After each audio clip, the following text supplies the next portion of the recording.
দুপুরের বাংলাদেশে। আর শুরুতেই জানিয়ে দেব শিরোনামগুলো। ভোর 4টায় ডিফেন্ডিং চ্যাম্পিয়ন আর্জেন্টিনার মুখোমুখি হবে নবাগত কেপ ভার্দে। মেসিদের সামনে ব্লু শার্কসদের মূল শক্তি গোলকিপার ভোসিনিয়া। যাচাই ছাড়াই সই হয়েছিল চট্টগ্রাম সিটি কর্পোরেশনের মোনো রেল প্রকল্পের সমঝোতা। 30,000 কোটি টাকা লোপাটের চেষ্টা, বিডাকে দোষারোপ। আমি অভিযোগটাও স্বীকার করবো, মানে যেগুলো রেখেছি আসলে সেটা আমি সেরকম নাই, আমি পাওয়া অ্যাটর্নি দেওয়া হয়নি। নিয়োগ করার পর থেকে সম্পূর্ণ দায়িত্ব বিডার কাছে চলে গেছে। এটা according to rules, Bangladesh government rules. তো বিডা আলটিমেটলি সেটা কোয়ারি করেছে নিশ্চয়ই। থমথমে কক্সবাজারের টেকনাফ সীমান্ত ওপারে গোলাগুলি আর বিস্ফোরণের পর আতঙ্কিত স্থানীয়রা। রোহিঙ্গা অনুপ্রবেশ ঠেকাতে সতর্ক অবস্থানে বিজিবি।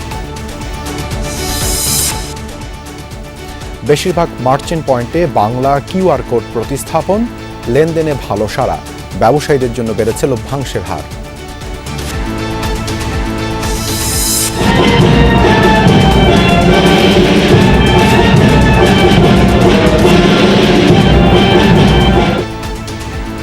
প্রয়াত সর্বোচ্চ ধর্মীয় নেতা আয়াতুল্লাহ খামেনিকে বিদায়ে প্রস্তুত ইরান। দেশ জুড়ে নানা আয়োজন, লাখ লাখ মানুষের যোগ দেওয়ার সম্ভাবনা। চলছে বাংলাদেশ চলচ্চিত্র শিল্পী সমিতি নির্বাচন। 573 জন ভোটার 2 বছরের জন্য বেছে নেবেন নতুন নেতৃত্ব। রাতেই ফল ঘোষণা। সবাই গল্প করছে, কথা বলছে, তো সবকিছু মিলিয়ে খুব সুন্দর একটা মুহূর্ত যাচ্ছে। সবাই মিলে যদি একসঙ্গে কাজ করি হয়তো বা ইন্ডাস্ট্রির জন্য ভালো কিছু করতে পারবো, সেটার জন্য নতুন নেতৃত্বের দরকার।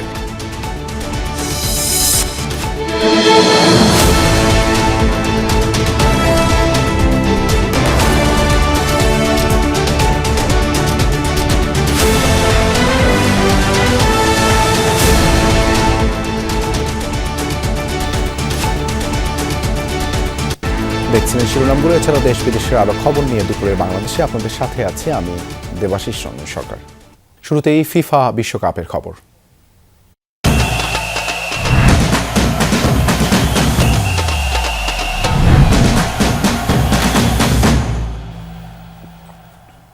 রাউন্ড অফ 32 ম্যাচে অস্ট্রিয়াকে 3-0 গোলে উড়িয়ে দিল স্পেন। টানা 3 বিশ্বকাপে ব্যর্থ হবার পর নকআউটে জয় পেল স্প্যানিশরা। ম্যাচের শুরু থেকেই দাঁপুটে ফুটবল খেলে স্পেন। বল পজিশন, আক্রমণের সংখ্যা সবকিছুতেই ছিল আধিপত্য। প্রথম গোল পেতেও খুব বেশি অপেক্ষা করতে হয়নি। 36 মিনিটে মিকেলের গোলে লিড নেয় স্প্যানিশরা। দ্বিতীয় গোল আসে 66 মিনিটে মাঝ মাঠ থেকে সৃষ্ট আক্রমণে। এবার স্কোরশিটে নাম তোলেন পেদ্রো। ম্যাচের শেষ দিকে 89 মিনিটে নিজের দ্বিতীয় আর দলের তৃতীয় গোল করেন মিকেল। এর ফলে দীর্ঘ 16 বছর পর নকআউট পর্ব পেরোল লা রোহরা। শেষ মুহূর্তের নাটকীয়তায় ক্রোয়েশিয়াকে 2-1 গোলে হারিয়ে শেষ 16 টিকিট নিশ্চিত করল পর্তুগাল। রাউন্ড অফ 32 থেকেই বিদায় নিল লুকা মদ্রিচের ক্রোয়েটরা। বিশ্বকাপের নকআউট পর্বে প্রথম গোলের দেখা পান ক্রিশ্চিয়ানো রোনালদো। পর্তুগালের পরের প্রতিপক্ষ স্পেন।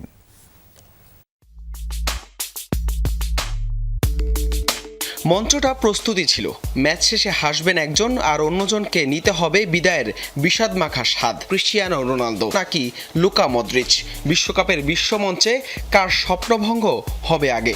এই জমাট লড়াইয়ের অপেক্ষায় প্রহরগুণ ছিল গোটা ফুটবল বিশ্ব। অবশেষে এক রুদ্ধশ্বাস ও নাটকে ঠাসা ম্যাচ শেষে ভাঙা হৃদয় নিয়েই বিশ্বকাপকে বিদায় জানাতে হলো ক্রোয়াটদের। ম্যাচের শুরু থেকে আক্রমণ আর প্রতি আক্রমণে কেঁপে উঠছিল দুই দলের রক্ষণভাগ। বেশ কিছু সুযোগ তৈরি হলেও ডেডলক ভাঙতে পারেনি কেউই। গোলশূন্য প্রথমার্ধ যেন কেবলই ছিল দ্বিতীয়ার্ধের আসল নাটকের পূর্বাভাস। দ্বিতীয়ার্ধে 53 মিনিটে স্তব্ধ হয়ে যায় পর্তুগিজ গ্যালারি। ইওসি পেস্তানিসিচের মাপা পাস থেকে বল পেয়ে বাঁ পায়ের শটে পর্তুগালের জাল Kopan Croat winger Ivan Perisic. তাতে 1-0 ব্যবধানে পিছিয়ে পড়ে CR7-এর দল। পিছিয়ে পড়েও মরিয়া হয়ে ওঠে পর্তুগিজরা। 60 মিনিটে লুকা মদ্রিচদের হৃদকম্পন বাড়িয়ে ক্রোয়াটদের জালে বল পাঠিয়েছিলেন রোনালদো, কিন্তু লাইন্সম্যানের অফসাইডের পতাকা সে আনন্দ কেড়ে নেয় দ্রুতই। তবে ম্যাচের 68 মিনিটে ডিবক্সের ভেতরে ফাউলের শিকার হলে পেনাল্টি থেকে পর্তুগালকে 1-1 সমতায় ফেরান CR7। বিশ্বকাপের নকআউটে নিজের প্রথম গোলটারও দেখা পেলেন এই পর্তুগিজ তারকা। এক সমতার পর ম্যাচের রোমাঞ্চ রূপ নেয় চরম উত্তেজনায়। নির্ধারিত 90 মিনিটের খেলা শেষে রেফারি যোগ করেন অতিরিক্ত 10 মিনিট। 94 মিনিটে মাঝমাঠ থেকে আসা এক দারুণ পাস নিয়ন্ত্রণে নিয়ে কোয়াড ডিফেন্সকে বোকা বানিয়ে বল জালে জড়ান গনজালো রামোস। 2-1 ব্যবধানে এগিয়ে শেষ 16-র অপেক্ষায় তখন পর্তুগাল। তবে একদম অন্তিম মুহূর্তে পর্তুগালের জালে বল পাঠিয়ে দেয় ক্রোয়াটরা। যদিও মিনিটের ব্যবধানে ভিআরে রেফারি জানিয়ে দেন অফসাইড। মুহূর্তের মধ্যে ক্রোয়াটদের সেই আনন্দ রূপ নেয় বিষাদের গল্পে। রেফারির শেষ বাঁশি বাজার সাথে সাথেই নিশ্চিত হয়ে যায় পর্তুগালের 2-1 ব্যবধানের জয় আর রাউন্ড অফ 16-এর টিকিটটাও। হাসান আল মারুফ, যমুনা স্পোর্টস। আলজেরিয়াকে বিদায় দিয়ে 88 বছর পর শেষ 16য় সুইজারল্যান্ড। রিয়াদ মাহরেজদের 2-0 গোলে হারিয়ে পরের পর্ব নিশ্চিত করল মুরাদ ইয়াকিনের দল।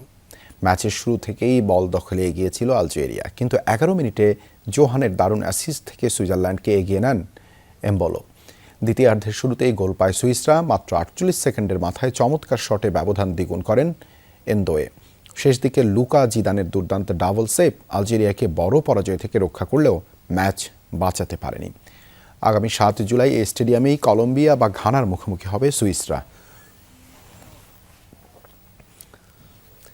নকআউটে নিজেদের প্রথম ম্যাচে কাল বিশ্ব চ্যাম্পিয়ন আর্জেন্টিনার কেপ ভার্দে পরীক্ষা। তবে আলবিসেলেস তাদের হারিয়ে আরও একটি চমকের অপেক্ষায় কেপ ভার্দে। বিপরীতে প্রতিপক্ষকে সমীহ করলেও জয়েই চোখ আর্জেন্টাইন কোচ লিওনেল স্ক্যালোনির।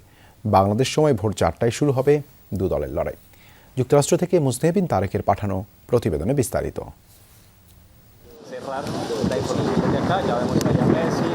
বিশ্বকাপ শুরুর 3 সপ্তাহ পর চেনা আঙিনায় লিওনেল মেসি।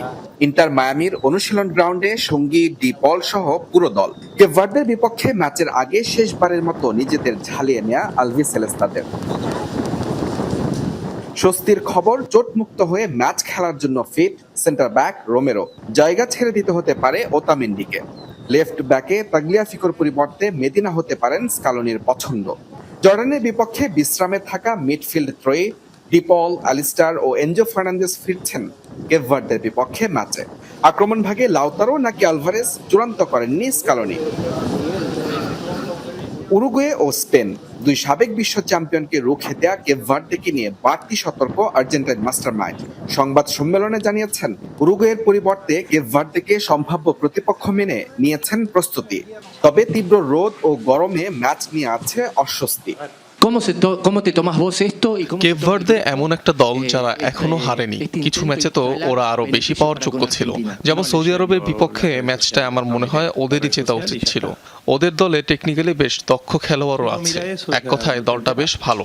আমরা এটা আগেই বুঝতে পেরেছিলাম। শেষ পর্যন্ত ওরাই পরের রাউন্ডে উঠেছে, আর সত্যি বলতে এতে আমরা মোটেও অবাক হইনি।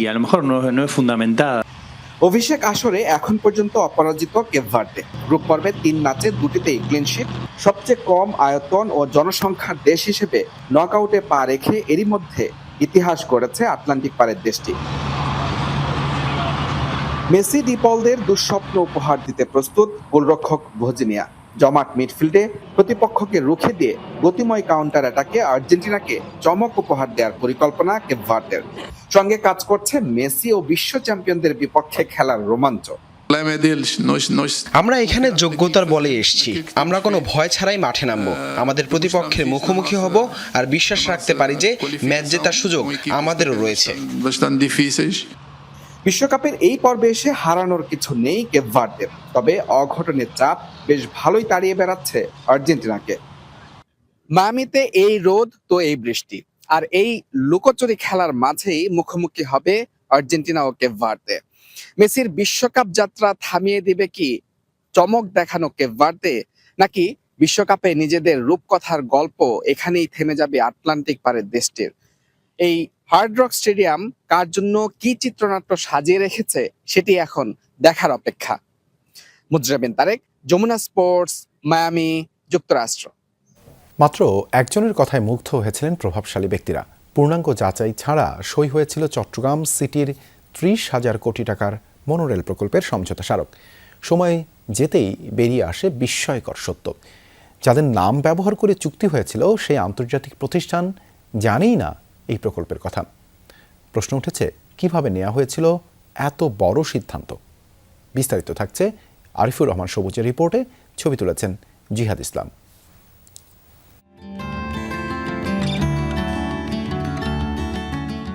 ঢাকার মতো চট্টগ্রাম নগরের যানজট নিরসন এবং গণপরিবহন ব্যবস্থার আধুনিকায়নে মেট্রো রেল চালুর জন্য প্রায় ৭০ কোটি টাকা ব্যয়ে সম্ভাব্যতা যাচাইয়ের কাজ করছে ডিটিসিএ। এর মধ্যেই হঠাৎ চট্টগ্রাম সিটি কর্পোরেশন সামনে নিয়ে আসে মনোরেল প্রকল্প। ২০২৫ সালের মাঝামাঝি সময়ে প্রকল্পটি নিয়ে আবির্ভাব ঘটে মিশরের রাষ্ট্রীয় প্রতিষ্ঠান দি আরব কন্ট্রাক্টর এবং ওরাসকম কনস্ট্রাকশন নামের দুটি প্রতিষ্ঠানের। নিজেকে প্রতিষ্ঠান দুটির স্থানীয় প্রতিনিধি পরিচয়ে ব্যবসায়ী নেতা আমির হুমায়ুন চৌধুরীর কাছে হাজির হন কাউসার আলম চৌধুরী নামের এক ব্যক্তি। প্রকল্পটিতে আগ্রহী হয়ে ওঠেন চট্টগ্রাম সিটি মেয়রও। ২০২৫ সালের ২৪ জুন বিশাল আয়োজন করে স্বাক্ষরিত হয় Chattogram monorail mass transit initiative চুক্তি। আমার কাছে আসছে, মেয়র সাহেবের কাছে আসছে, দুজন একসাথে আসছে। আমরা দুজন আলাপ করে দেখলাম, তার কাগজপত্র সে দেখালো। তার মধ্যে ঠিক আছে, আমরা চেষ্টা করে দেখি অসুবিধা কি। আমি কিংবা মেয়র সাহেব আমরা তো কেউ টাকার জন্য আসি না এখানে। আমরা সে চিটাগাঙে একটা সুন্দর জিনিস প্রেজেন্ট করার জন্য, যেন চলাচল যেন ইজি হয়। শতভাগ বিনিয়োগের এই প্রকল্পে আগ্রহী হয়ে ওঠে বাংলাদেশ বিনিয়োগ উন্নয়ন কর্তৃপক্ষ। প্রকল্প বাস্তবায়নের সুপারিশ করে চিঠি পাঠান সড়ক পরিবহন ও সেতু মন্ত্রণালয়, স্থানীয় সরকার বিভাগ ও বিদ্যুৎ বিভাগের সচিবদের কাছে। কিন্তু কোনো সংস্থাই আর যাচাই করে দেখেননি কাউসার আলমের জালিয়াতি। অনুসন্ধানে দেখা গেছে কোম্পানিয়ান ১৯৯৪-এর ৩৭৯ ধারা এবং বাংলাদেশ বিনিয়োগ উন্নয়ন কর্তৃপক্ষ আইন ২০১৬ অনুযায়ী কাউসার আলম দি আরব কন্ট্রাক্টরের পাওয়ার অব অ্যাটর্নির যে নথি জমা দিয়েছে তা ভুয়া। এর বাইরে নেই কোনো নথিপত্র। সিটি কর্পোরেশনের সাথে চুক্তিতে দি আরব কন্ট্রাক্টর এবং ওরাসকম কনস্ট্রাকশনের স্থানীয় ঠিকানা দেয়া হয়েছে রাজধানীর নিকুঞ্জের এই ৩তলা বাড়িটি। সেখানে গিয়ে দেখা যায় বাসার সামনে প্রধানমন্ত্রী তারেক রহমানকে শুভেচ্ছা জানানো হয়েছে মিশরের সুনামধন্য এ প্রতিষ্ঠান দুটির নাম দিয়ে। কিন্তু স্থানীয় প্রতিনিধি দাবি করা কাউসার এর সপক্ষে কোনো নথি কিংবা প্রমাণ দেখাতে পারেননি। ভাই আপনি এটা অফ করেন, এই কষ্ট করে অফ করেন। আমি আপনারা কিছু জানা আছে, আপনি আমাকে এখন ইয়ে করতেছেন, আপনি আমাকে এখন বিব্রত করতেছেন। বিব্রত করছেন, জানতে চাইছি যে আপনি যে জালিয়াতির ইয়াটা আসছে সেটার আমি অভিযোগটা স্বীকার করবো। মানে যেভাবে লিখছে আসলে সেটা আমি সেরকম নাই। আমি পাওয়ার অ্যাটর্নি দেওয়া হয় নাই। তার বলছে আমি তো বলি না অ্যাটাস্টেড করে আমাকে দেওয়া হয়েছে, আমি তো বলতেছি না। কাউসারের এমন জালিয়াতির ঘটনা বেরিয়ে আসার পর দি আরব কন্ট্রাক্টর এবং ওরাসকম কনস্ট্রাকশন সাফ জানিয়ে দেয় বাংলাদেশে তাদের কোনো প্রতিনিধি নেই। এই জালিয়াতির ঘটনা জানাজানির পর ভুয়া এই সমঝোতা চুক্তি বাতিল করেছে চট্টগ্রাম সিটি কর্পোরেশন। প্রতারিত হবার দায় চাপিয়েছে বিডার উপর। কাউসারের বিরুদ্ধে আইনি ব্যবস্থা নেওয়ার কথাও বলছে সংস্থাটি। আমরা যখন এমইউ করার পর থেকে সম্পূর্ণ দায়িত্ব বিডের কাছে চলে গেছে। এটা according to rules, Bangladesh government rules. তো বিডা আলটিমেটলি সেটা কোয়েরি করেছে নিশ্চয়ই। যখনই কোনো কারোর সাথে কথা বলি সব কিছু কোয়েরি করি। তো এরপরও যদি ভুল হয়ে থাকে অবশ্যই কাউসার আইনগত ব্যবস্থা অবশ্যই সিটি কর্পোরেশন নেবে। এ নিয়ে বক্তব্যের জন্য কয়েক দফায় যোগাযোগ করা হয় বিডা কর্তৃপক্ষের সাথে। বক্তব্য না দিলেও এক বিবৃতিতে জানিয়েছে মনোরেল প্রকল্প বাস্তবায়নের অনুমোদন প্রদান করেনি বিডা। তাই বিভিন্ন মন্ত্রণালয়ে পাঠানো ডিও লেটারকে বিনিয়োগকারী প্রতিষ্ঠান যাচাইয়ের চূড়ান্ত সনদ বিবেচনার সুযোগ নেই। চট্টগ্রাম মহানগরীর সবচেয়ে বড় এবং একমাত্র ভিআইপি সড়ক ধরা হয়ে থাকে সিডি এভিনিউর এই সড়কটিকে।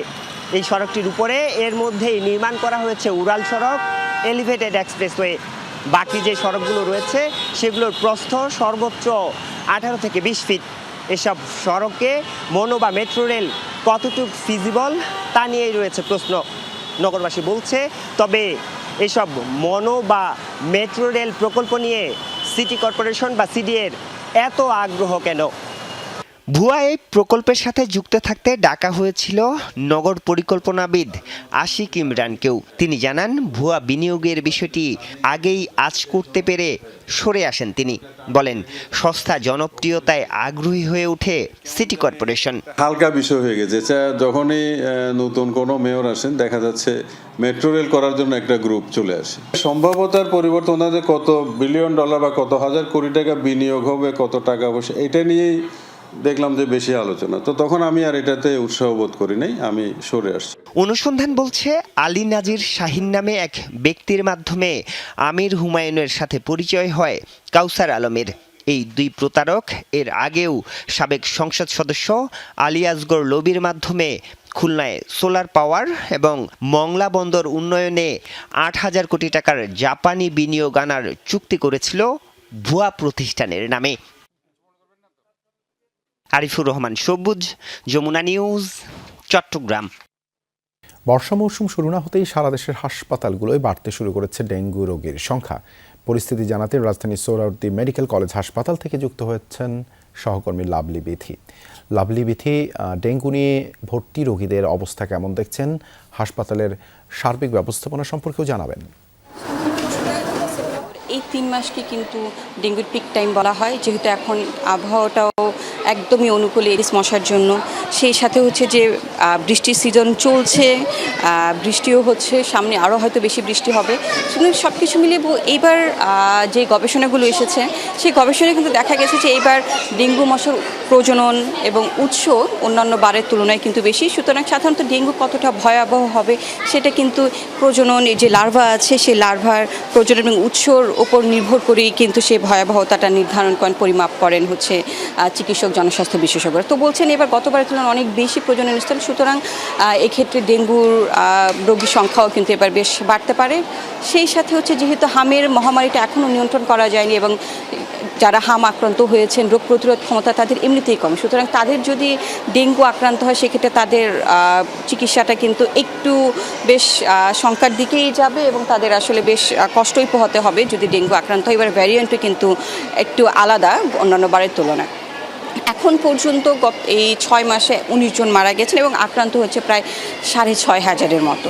সুতরাং গতবার এই সময় যে আক্রান্ত ছিল তার থেকে কিছুটা বেশি এবং সেই আক্রান্ত সংখ্যা 2 হাসপাতালে গিয়েছিলাম, শিশু হাসপাতালে এবং সোহরাওয়ার্দীতে।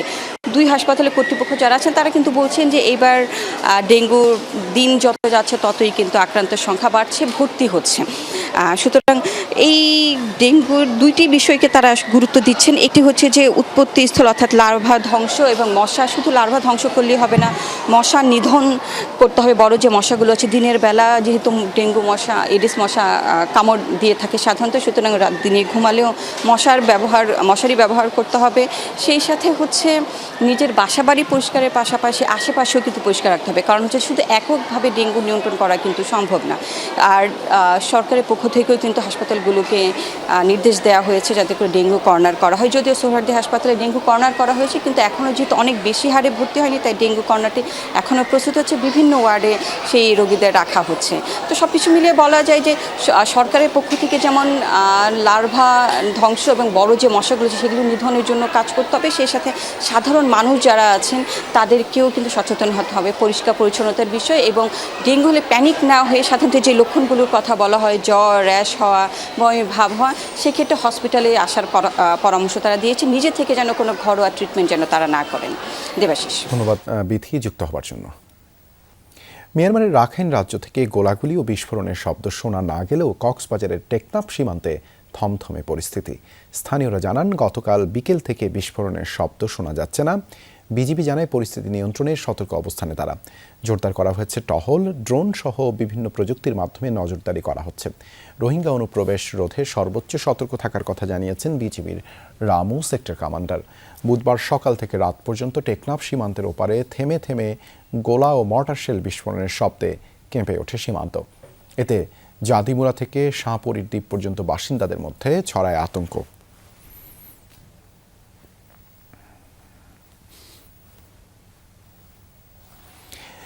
এ বিষয়ে আরও জানতে আমরা কক্সবাজারে যাচ্ছি, যুক্ত হচ্ছেন সহকর্মী এহসান আল কুতুবী। এহসান, সীমান্ত পরিস্থিতি নিয়ে স্থানীয় মানুষজন কি বলছেন? বিজিবির তরফ থেকে কি উদ্যোগ নেওয়া হয়েছে? দেবাশিস, আপনি জানেন যে যখন একটি দেশে সংঘাত হয়, যুদ্ধ লাগে, তখন স্বাভাবিকভাবে পার্শ্ববর্তী রাষ্ট্রে এর একটা প্রভাব পড়ে। সেই হিসেবে মিয়ানমারের যে নতুন করে সংঘাত শুরু হয়েছে, সেই সংঘাতের কারণে এখানকার যে যারা বাসিন্দা আছে কক্সবাজারের সীমান্তবর্তী, মিয়ানমার সীমান্তবর্তী আমাদের এই টেকনাফ এবং হচ্ছে নাইক্ষ্যংছড়ি সহ এখানকার যারা বাসিন্দা আছেন, তাদের মাঝে একটা আতঙ্ক যেমন কাজ করে, আবার হচ্ছে তাদের মাঝে ভয়ও কাজ করে। কারণ হচ্ছে আমরা দেখেছি অন্যান্য সময়, অর্থাৎ 2024 সালের আগে যে মিয়ানমারে আরকান আর্মি এবং মিয়ানমার সেনাবাহিনীর মধ্যে যুদ্ধ হয়েছিল, সেই যুদ্ধের সময় আমরা দেখেছি নাইক্ষ্যংছড়ির যে তুমরু এলাকায় একেবারেই কাছে হওয়াতে মিয়ানমারের ওই পাশে যখন যুদ্ধ লাগে, বিমান হামলা এবং গোলাগুলি শুরু হয়, তখন কিন্তু বেশ কিছু গোলা কিন্তু নাইক্ষ্যংছড়ির তুমরু এলাকায় বিভিন্ন মানুষের বসত ঘরে অনেকেই মারাও গেছেন। তো এইটি একটা বড় ধরনের ভয়, এই আতঙ্কটা কিন্তু এখনো কেটে যায়নি। আবার নতুন করে যখন যুদ্ধ শুরু হয়েছে, সেই আতঙ্কটা আবারও শুরু হয়েছে। আবার এর পাশাপাশি হচ্ছে রহমতের বিল, উখিয়ার পালংখালী, তারপর নীলা, তারপরে টেকনাফের নীলা এবং এরপরে হচ্ছে টেকনাফ সদর সহ এই সীমান্তবর্তী যেই এলাকাগুলো রয়েছে, সেই এলাকাগুলোর মানুষের মাঝে যে আতঙ্ক আমরা দেখেছি। মিয়ানমারের ভেতরের অনেকগুলা এসে আমাদের নীলার মধ্যেও পড়েছে, অনেক বসতঘরে পড়েছে। আপনি জানেন যে হুজাইফা নামে একজনের মৃত্যু হয়েছে আরকান আর্মির গুলিতে, এবং এই আরকান আর্মি যখন থেকেই আরকানকে দখল করে রেখেছে, তখন থেকেই কিন্তু এই সীমান্তবর্তী এলাকার মানুষগুলো সবচেয়ে বেশি কষ্টের মধ্যে আছে, এবং নাফ নদী থেকে আমাদের অনেক জেলেকে ধরে নিয়ে গেছে। তো এই সংঘাতটা যাতে দ্রুত সময়ের মধ্যে শেষ হয়ে যায়, সেটি কিন্তু সবাই প্রত্যাশা করেন, এবং এই আতঙ্কটাও কিন্তু তখন কেটে যাবে। ধন্যবাদ কুতুবী যুক্ত হবার জন্য। শুধু রাস্তাঘাট নির্মাণ নয়, মানুষের আর্থসামাজিক অবস্থার পরিবর্তন করতে পারাই প্রকৃত উন্নয়ন, এমনটাই বলেছেন স্থানীয় সরকার মন্ত্রী মির্জা ফখরুল ইসলাম আলমগীর। সকালে ঠাকুরগাঁয়ে সোলার সেচ পাম্প উদ্বোধন করেন তিনি। বলেন, এমনিতেই রাস্তাঘাট, মসজিদ, মাদ্রাসা এবং অবকাঠামোগত উন্নয়ন করবে সরকার, তবে প্রকৃত উন্নয়ন সেটাই যার মাধ্যমে সাধারণ মানুষ উপকৃত হয়, তাদের জীবনমান উন্নত হয়। এ সময় কৃষকদের সহজ শর্তে ঋণ দিতে ব্যাংকগুলোর প্রতি আহ্বান জানান তিনি। এরপর সোলার সেচ পাম্প পরিদর্শন করেন মির্জা ফখরুল ইসলাম আলমগীর। নিজের চেষ্টায় আদি রাস্তাঘাট আর মসজিদ মাদ্রাসা চাইলে ভাই উন্নয়ন হয় না। এইটা হচ্ছে উন্নয়ন, নিজের আয় বাড়াইছে, মানুষের আয় বাড়াচ্ছে, এটাই হচ্ছে কাজ। আমার 30টা পরিবার, রাস্তাঘাট তো চলবেই, রাস্তাঘাট হবে, সরকার করবে, ইনফ্রাস্ট্রাকচার বাড়াবে, এগুলো হচ্ছে কাজ। কিছু কিছু স্থানে সরকারি দলের সংসদ সদস্যরা যা বরাদ্দ পাচ্ছেন, বিরোধী দলের এমপিরা তা পাচ্ছেন না, এমন অভিযোগ করেছেন বিরোধী দলীয় নেতা ও জামায়াতের আমির ডাক্তার শফিকুর রহমান। সকালে নেত্রকোনা সার্কিট হাউসে এক মত বিনিময় সভায় এই অভিযোগ তোলেন তিনি। এ সময় নেত্রকোনার প্রসঙ্গ টেনে শফিকুর রহমান বলেন, এই জেলার যেসব উন্নয়ন হওয়ার কথা ছিল তা হয়নি। সাদামাটির পাহাড়, সিলিকন বালি থাকলেও কোনো কলকারখানা নেই। পরে পাবলিক হলে রুকন সম্মেলনে যোগ দেন জামায়াতের আমির। যে সমস্ত এলাকায় বর্তমান সরকারি দলের সংসদ সদস্যরা রয়েছে, ছোটখাটো কিছু দান দেওয়া হয়েছে, সেই সমস্ত এলাকায় যা দেওয়া হয়েছে বিরোধী দলীয় সদস্যদের ওখানে তা দেওয়া হয়নি। সারা দেশে মার্চেন্ট পয়েন্টগুলোতে প্রায় 10 লাখ কিউআর কোড চালু রয়েছে। প্রায় 90% পয়েন্টেই বাংলা কিউআর কোড প্রতিস্থাপন হয়েছে। এর সুফল পাচ্ছেন ব্যবসায়ী ও ক্রেতারা। সংশ্লিষ্টদের দাবি, লেনদেন বেড়েছে 15% বেশি। বাংলাদেশ ব্যাংকের তথ্য, শুধু মঙ্গল ও বুধবার এই দুদিনেই বাংলা কিউআর কোডের মাধ্যমে 77,000-এরও বেশি লেনদেন হয়েছে। টাকার অঙ্কে যার পরিমাণ 22 কোটির বেশি। এদিকে ব্যবসায়ীদের লভ্যাংশের হার কিছুটা বৃদ্ধি করেছে কেন্দ্রীয় ব্যাংক। নগদ টাকার লেনদেন কমিয়ে অনলাইন ভিত্তিক লেনদেন বাড়াতে চায় সরকার। দ্রুত ক্যাশলেস সোসাইটি গড়ে তোলার পরিকল্পনাও আছে। এরই অংশ হিসেবে 1 জুলাই থেকে সার্বজনীন বাংলা কিউআর বাধ্যতামূলক করেছে কেন্দ্রীয় ব্যাংক। সংশ্লিষ্টরা নিজ নিজ মার্চেন্ট পয়েন্টে বাংলা কিউআর প্রতিস্থাপনের কাজ প্রায় চূড়ান্ত করেছে। একই কিউআরে যে কোনো আর্থিক প্রতিষ্ঠানের পেমেন্ট সার্ভিসের সুবিধা মেলায় সন্তুষ্ট ক্রেতারা। সব জায়গায় আসলে সব কার্ড নেওয়া বা যে কোনো একটা ওয়ালেট থেকে ট্রান্সফার করা সব সময় পসিবল হয়ে ওঠে না। সো এখন বাংলা কিউআর কোডে যেটা হচ্ছে যে আমার যে এমএফএস ওয়ালেটই থাকুক না কেন বা যে ব্যাংক অ্যাকাউন্টই থাকুক না কেন, যে অ্যাকাউন্ট ইউজই করছি সেখান থেকে আমি আসলে খুব সহজে পেমেন্টটা করতে পারছি। এখন সব একটা কিউআর কোডেই আপনার সবগুলো অপশন পাচ্ছি আমি, সবগুলো কার্ড বা একসাথে ইউজও করা লাগতেছে না। একটা ইয়েতে যদি করা যায় তাহলে তো আমাদের গ্রাহকদের জন্য আসলে অনেক সুবিধাও হয় এবং ঝামেলাও কম হচ্ছে। নতুন কিউআর কোড প্রতিস্থাপনকে স্বাগত জানিয়েছেন ব্যবসায়ীরা। নতুন কোড প্রতিস্থাপনের পর প্রথম দিনে লেনদেন বেড়েছে 15%। তবে চাহিদা অনুযায়ী অনেক ব্যবসায়ী এখনও বাংলা কিউআর কোড পাননি। এখন এটা কাস্টমারের জন্য সুবিধা হয়েছে, আমার জন্য সার্ভিসটা একটু স্মুথ করার জন্য বেটার হয়েছে আগে থেকে। এই কিউআরটা নিচ্ছে না, যখন স্ক্যান করতেছে তখন নিচ্ছে না, তখন তারা বলতেছে যে বাংলা কিউআর আসছে কিনা। সো আমরা ওদেরকে বলে দিই যে খুব তাড়াতাড়ি চলে আসবে। কেন্দ্রীয় ব্যাংকের তথ্য বলছে সারা দেশে মার্চেন্ট পয়েন্টগুলোতে প্রায় 10 লাখ কিউআর কোড চালু আছে। ইতিমধ্যে 90%-এর বেশি বাংলা কিউআর কোড প্রতিস্থাপন হয়েছে। মার্চেন্ট পয়েন্টগুলোতে বাংলা কিউআরের চাহিদা বেড়েছে। আমরা আসলে মার্কেটে এসেছি হলো 25শে জুন, এক সপ্তাহ সময় আমরা পেয়েছি। সেই জন্য হয়তো একটু আমাদের কিছু জটিলতা তৈরি হচ্ছে যে এত কম সময়ে কিভাবে আনবো। আদারওয়াইজ আর কোনো জটিলতা নাই, মার্চেন্টরা এটাকে স্বাগত জানাচ্ছে এবং আমরাও সবাই স্বাগত জানাচ্ছি, কারণ এর মাধ্যমে আমি দেখেছি যে ইতিমধ্যে আমাদের লেনদেনের পরিমাণও বেড়ে গিয়েছে। বাংলা কিউআর কোড দ্রুত ছড়িয়ে দিতে কাজ করছে বাংলাদেশ ব্যাংক। সম্পৃক্ত করা হয়েছে সংশ্লিষ্ট মন্ত্রণালয়গুলোকেও।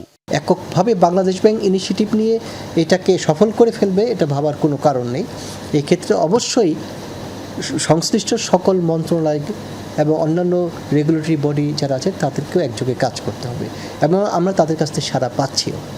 বাংলা কিউআর কোডের মাধ্যমে মার্চেন্ট পেমেন্টে সেবা ফি হিসেবে ভ্যাট সহ সর্বনিম্ন 1% মার্চেন্ট ডিসকাউন্ট রেট বা এমডিআর নির্ধারণ করা হয়েছে। এই অর্থ গ্রাহকের কাছ থেকে কাটা যাবে না। এমডিআর নেওয়া হবে মার্চেন্ট বা দোকানদারের প্রাপ্য অর্থ থেকে। অর্থাৎ গ্রাহক যে পরিমাণ টাকা পরিশোধ করবেন শুধু ততটুকুই তার ব্যাংক হিসেব বা মোবাইল ব্যাংকিং হিসাব থেকে কাটা হবে। মাসুদুজ্জামান রবিন, যমুনা নিউজ, ঢাকা। মাছ মুরগির বাজারে স্বস্তি মেলেনি। চাহিদা অনুযায়ী যোগান কমার অজুহাতে বাড়ানো হচ্ছে মাছের দাম। দোকানিরা বলছেন বাড়তি পরিবহন ভাড়ার প্রভাবও পড়ছে স্থানীয় পর্যায়ে। সোনালী ও ব্রয়লার মুরগির দরও ঊর্ধ্বমুখী, কেজিতে বেড়েছে 20 টাকা পর্যন্ত। তবে কিছুটা স্বস্তি মিলেছে ডিমের মোকামে। রাজধানীর বাজারে মাছের ভরপুর যোগান, তবুও দোকানিদের দাবি গ্রাহক চাহিদার জন্য যথেষ্ট নয়, যার প্রভাব পড়েছে দামে। সপ্তাহের ব্যবধানে মিঠা পানির বড় মাছের কেজিতে দাম বেড়েছে 50 থেকে 100 টাকা পর্যন্ত। ফ্যামিলি আছে, বাচ্চারা আছে, তারা তো একটু বড় মাছ পছন্দ করে। এখন ওই সব সময় কিনতে, আগে যেরকম হয়তো সপ্তাহে 2 দিন কিনতাম, এখন সপ্তাহে 1 দিন কিনি, কোনো সপ্তাহে মিস করি। নাগালের বাইরে দর আজকে তো বেশি। ইলিশ মাছের 2000 টাকা কেজি। মানুষ যে বাড়তি, ওই হিসাবে মাছ তো বাড়তি না, মাছ তো কম, যার কারণে খাওয়ার চাহিদা মিলাইতে পারে না, এর জন্য দাম বেশি। স্বস্তি নেই মুরগির বাজারেও। ব্রয়লার বিক্রি হচ্ছে 190 টাকা কেজিতে, যা গত সপ্তাহে বিক্রি হয়েছে 170 টাকায়। সোনালী জাতের দামও কিছুটা ঊর্ধ্বমুখী। আগের চড়া দামে বিক্রি হচ্ছে দেশি জাত, প্রতি কেজির দাম হাঁকা হচ্ছে 680 টাকায়। বাস্তব যেটা এটা তো মানতে হবো। এখন যদি ওনারা যেটা বলে সেটার বাইরে তো আমি কিছু করতে পারবো না। কেনার উপরে ডিপেন্ড। আমরা তো আর আমরা কেনার থেকে হয়তো 10 টাকা বা 15 টাকা 20 টাকাই বেশি বেচতে পারবো, আর বেশি বেচতে পারবো। আমদানি কম, এমনি অর্ডার আছে, অনুষ্ঠানে এই জন্য দাম একটু বাড়ছে। মধ্যবিত্তের আমিষের চাহিদা পূরণের শেষ ভরসা ডিম। কিছুটা কমতির দিকে ডিমের বাজার। লাল ডিমের ডজন 110 থেকে 115 টাকায় বিক্রি হচ্ছে। 110 টাকা বিক্রি করে 115 টাকা বিক্রি করতেছে। গ্যাসের তুলনায় সপ্তাহে ডজনে 10 টাকা কমছে। কিনে খেতে তো হয়, দাম বেশি হলেও খাইতে হবে না, কারণ খাওয়া দাওয়ার বন্ধ থাকবে না। ক্রেতাদের অভিযোগ, তদারকির অভাবে ইচ্ছামতো দাম হাঁকানোর সুযোগ নিচ্ছেন দোকানিরা।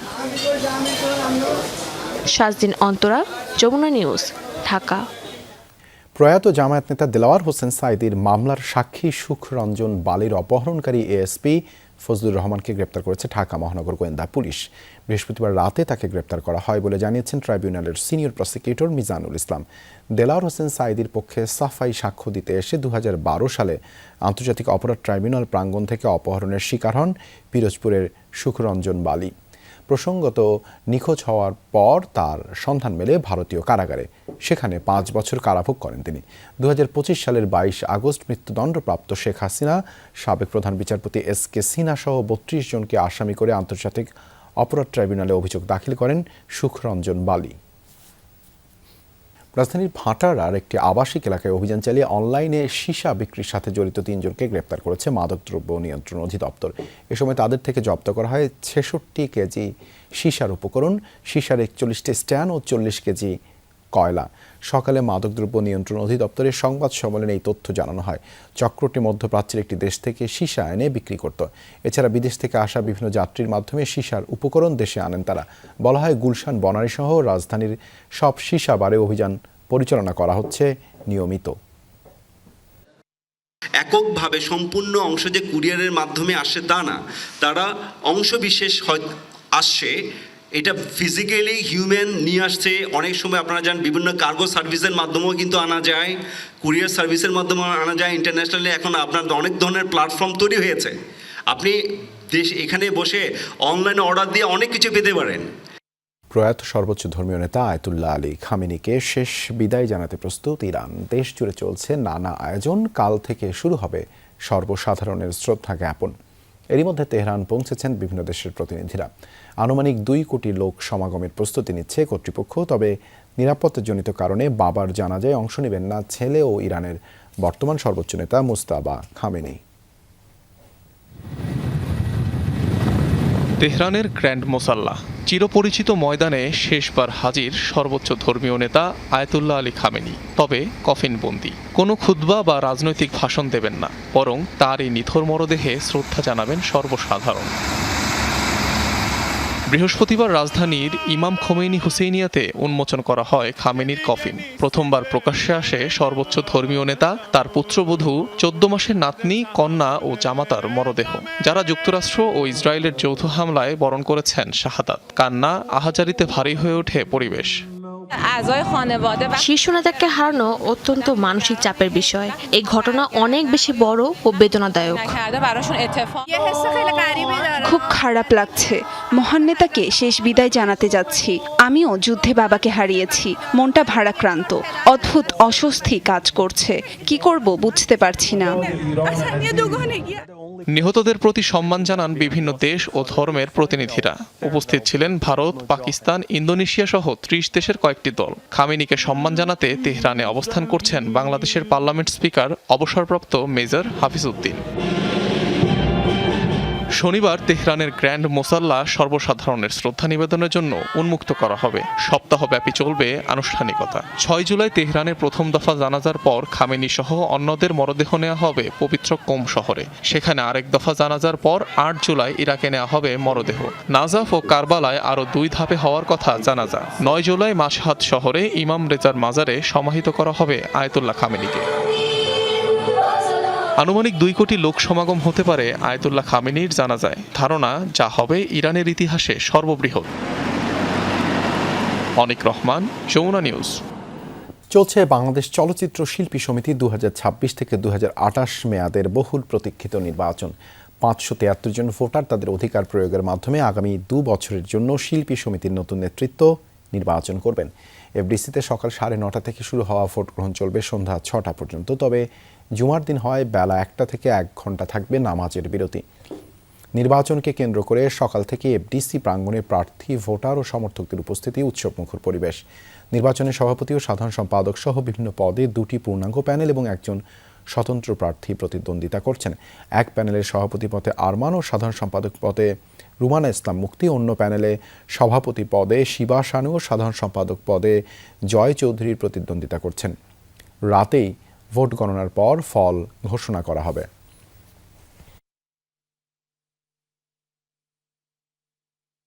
আমার অপোজিশন যারা, তারা বলেছে যে আমাকে নাকি দরকার ক্যাবিনেটে।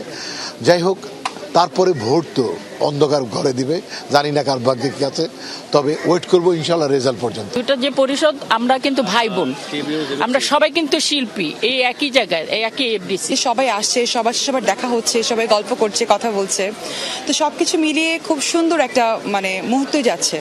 সবাই মিলে যদি একসঙ্গে কাজ করি হয়তো বা ইন্ডাস্ট্রির জন্য ভালো কিছু করতে পারবো, সেটার জন্য নতুন নেতৃত্বের দরকার। এই ভোটের পরে কিন্তু সব শিল্পীরা এক হয়ে যাবে। সো আমার মনে হচ্ছে যে একটা নির্বাচন চলছে, ভোটের পরে আবার আমরাই হয়ে যাব। পরিবেশ খুবই ভালো, খুবই সুষ্ঠু।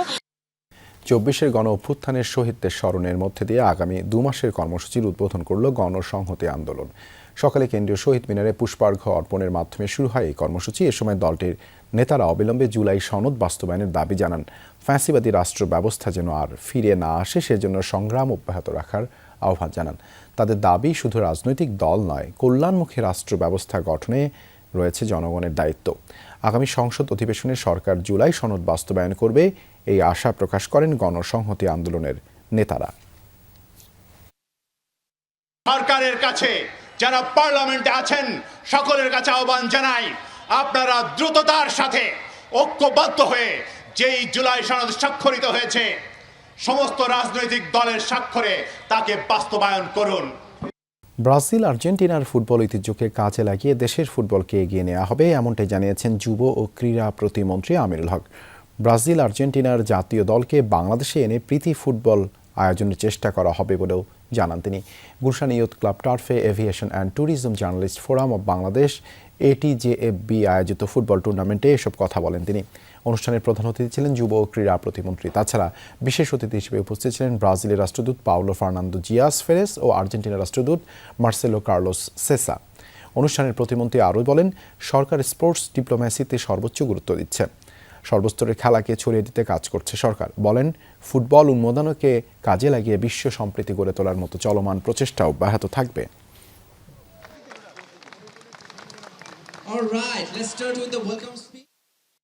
ব্রাজিল এবং আর্জেন্টিনার ফুটবলের যে স্ট্রাকচার রয়েছে, তাদের যে অবকাঠামো রয়েছে, তাদের যে পরিকল্পনা রয়েছে, তাদের সাথে কথা বলে আমাদের ফুটবল ফেডারেশনের যারা দায়িত্বশীল জায়গায় রয়েছেন তাদের সাথে কথা বলে তাদের সহযোগিতা বা তাদের যে পরিকল্পনাগুলো আমরা আমাদের দেশে ইউটিলাইজ করে আমরা আমাদের ফুটবলকে একদম তৃণমূল পর্যায় থেকে আমরা ডেভেলপ করতে পারি কিনা।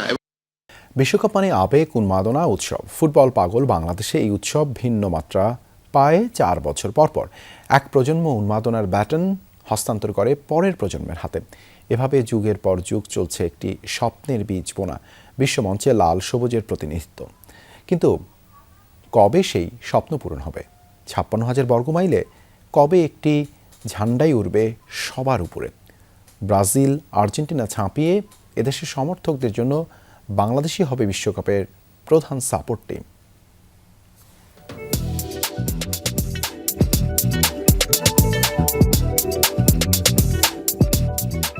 বিশ্বমঞ্চের আলো থেকে অনেক দূরে এই মাঠ, তারপরও তারকা ফুটবলার আর গ্যালারি ভর্তি দর্শকের স্বপ্ন নিয়ে আরামবাগের বাফুফে টার্ফে বীজ বুনে চলেছে একদল নতুন খেলোয়াড়। নিত্য বিকেলে এখানে ঘাম ঝরানোর ফাঁকে আড্ডা আর কথার লড়াইও চলে সমান তালে। নেইমারকে ভালো লাগে, তার খেলা স্কেল।